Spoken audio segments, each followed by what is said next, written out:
La traduction des articles et des prépositions. Un rappel rapide sur la différence. Les articles ou déterminants précèdent les noms. On a le, la, les, un, une, des. Les prépositions ou particules servent quant à elles de connecteurs entre des mots ou des syntagmes. Et vous avez une petite liste ici.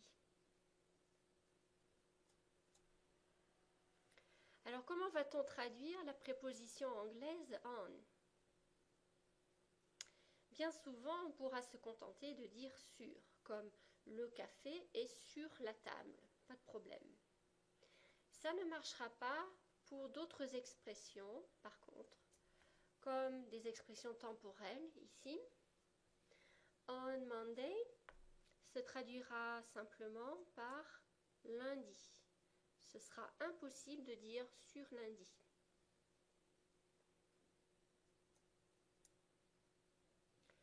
Pour un événement récurrent, comme ici, on dira par contre le lundi. Donc notre classe a lieu le lundi et le mercredi. Là, ça se répète dans le temps, ça a lieu chaque semaine. Pour une date spécifique, on dira la Saint-Sylvestre se fête le 31 décembre, par exemple.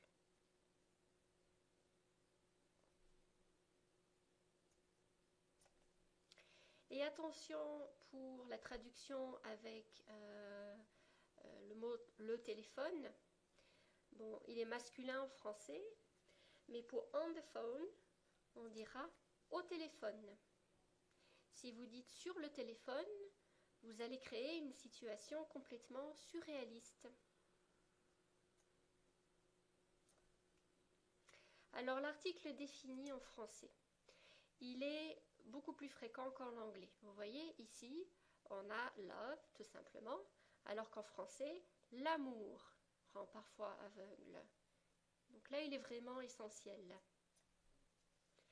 Alors, dans des expressions avec certains verbes comme avoir, cet article par contre va disparaître. Regardez le contraste entre ce qui se passe à gauche et ce qui se passe à droite. L'envie est un des 7 péchés capitaux. Par contre, elle a envie de visiter la Suisse. Donc, elle a ce désir, c'est ce qu'elle veut faire. La soif de connaissance, donc là c'est au sens figuré, le désir d'apprendre, si vous voulez. Par contre, on dira j'ai soif. La confiance, mais avec le verbe perdre, ça devient au passé tu as perdu confiance.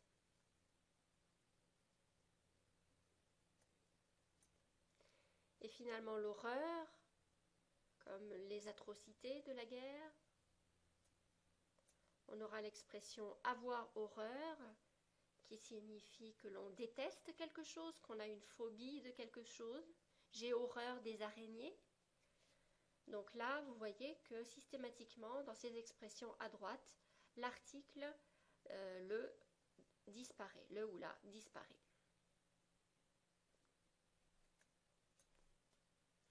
Alors en français, on a ce que l'on appelle le principe des parties du corps inaliénables.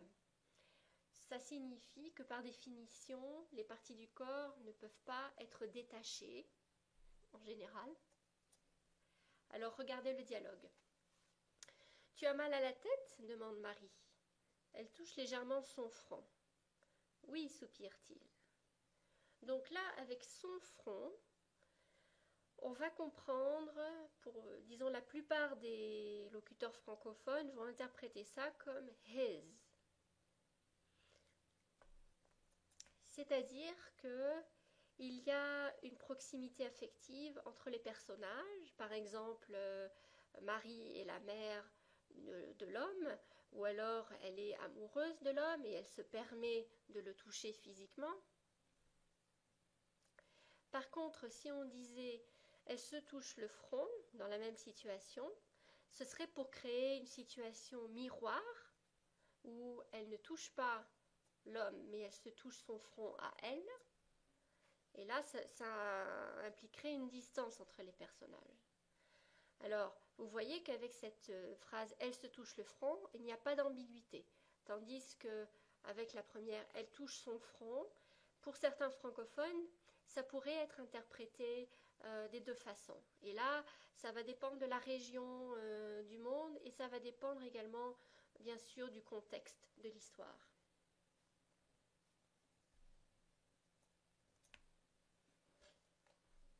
D'autres expressions avec les parties du corps. Au sens propre, j'ai mal à la gorge. Donc vous voyez que là, on ne peut pas dire ma gorge parce qu'on a déjà introduit la question personnelle au début de la phrase avec j'ai. On dira aussi arrête de te ronger les ongles et pas tes ongles. Donc vous voyez qu'à nouveau on a ces deux parties qui apparaissent en jaune, alors que l'anglais dit simplement your. Donc pour ces parties du corps, on n'utilise pas de possessif en français. Ce sera la même chose avec des expressions figurées. Au Québec, par exemple, on peut dire quelque chose comme « voici des biscuits pour se sucrer le bec ». Alors c'est une jolie expression. Le bec ici fait référence à la bouche d'une personne, et pas à la bouche d'un oiseau. Donc vous voyez qu'à nouveau, on a l'article défini qui est utilisé devant le nom bec et pas le possessif. Et même chose avec « il ne s'est pas cassé la tête sur ce problème ». Là, vous voyez qu'on a à nouveau un pronom réfléchi, ce, et puis l'article défini là. Donc là, ça veut dire qu'il n'a pas fait d'effort, il n'a pas passé beaucoup de temps. On l'utilise aussi comme nom, un casse-tête. Donc vous voyez les traductions apparaître ici selon la région francophone.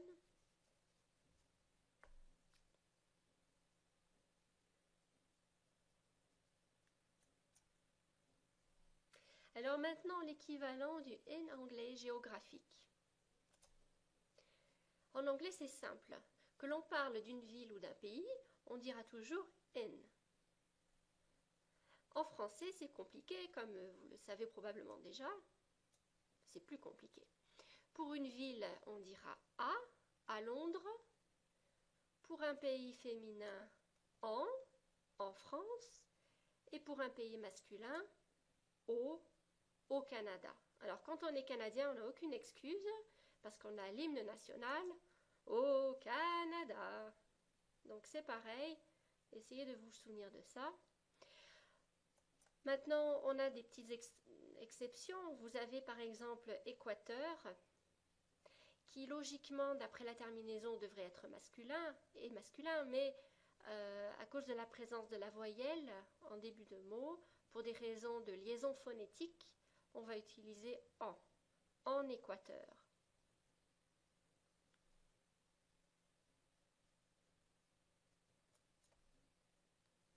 Maintenant, que voyez-vous sur les images ici? Sur la première, on a un verre à vin, donc un verre à pied, c'est l'autre mot. Et sur l'autre, on a un verre de vin. Donc, le premier, c'est la fonction, et le deuxième, c'est la réalité avec le verre rempli.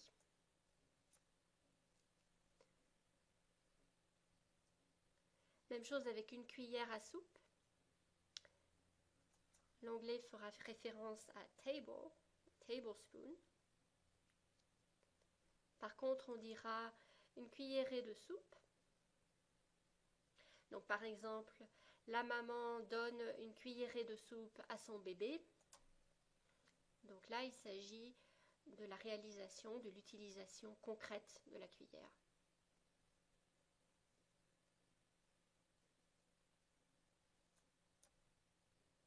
Certains verbes maintenant vont changer de sens quand ils sont suivis d'une préposition.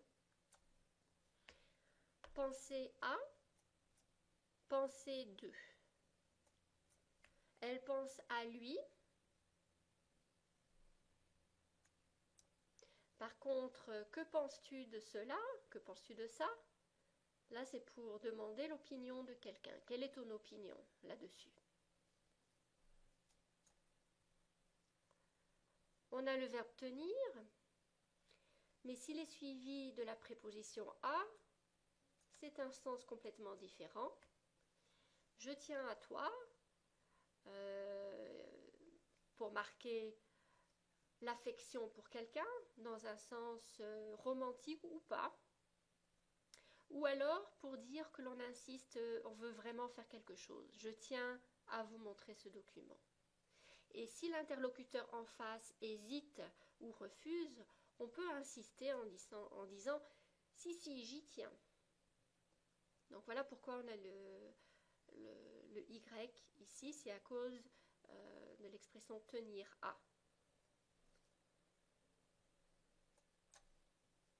Assister, qui a le même sens qu'en anglais, aider, mais assister à change de sens.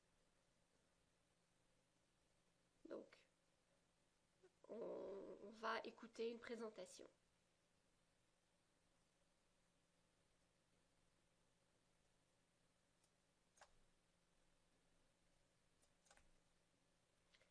Même chose avec vouloir et prendre, que vous connaissez déjà. On a des expressions très idiomatiques et très fréquentes. En vouloir à quelqu'un.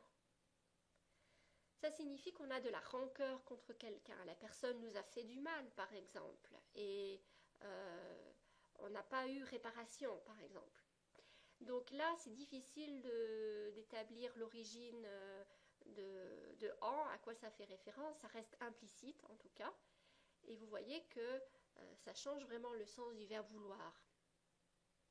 Même chose avec prendre.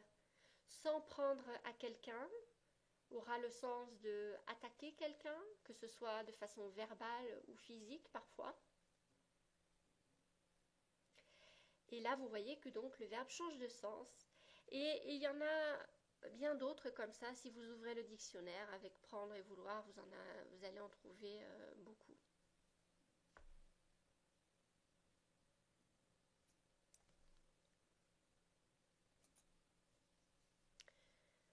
D'autres expressions avec, par exemple, il fait semblant de ne pas l'avoir, ou elle a fait exprès de ne rien dire. Donc faire exprès, c'est quand on fait quelque chose de façon intentionnelle. Alors avec la préposition de, je dirais de façon intuitive en tant que francophone, que l'argument le plus important vient à gauche avec la préposition de. Alors qu'avec à, l'argument nouveau et le plus important vient souvent à droite. Donc, il a aidé le vieil homme à monter dans le bus. Monter dans le bus, c'est la formation qui compte le plus. Et surtout, on pourrait dire tout simplement avant, il a aidé le vieil homme. Et la phrase serait déjà complète. Alors avec la pratique et l'entraînement, cette distinction va être beaucoup plus claire pour vous. Mais c'est vraiment la pratique qui va vous permettre de clarifier l'usage de ces deux prépositions.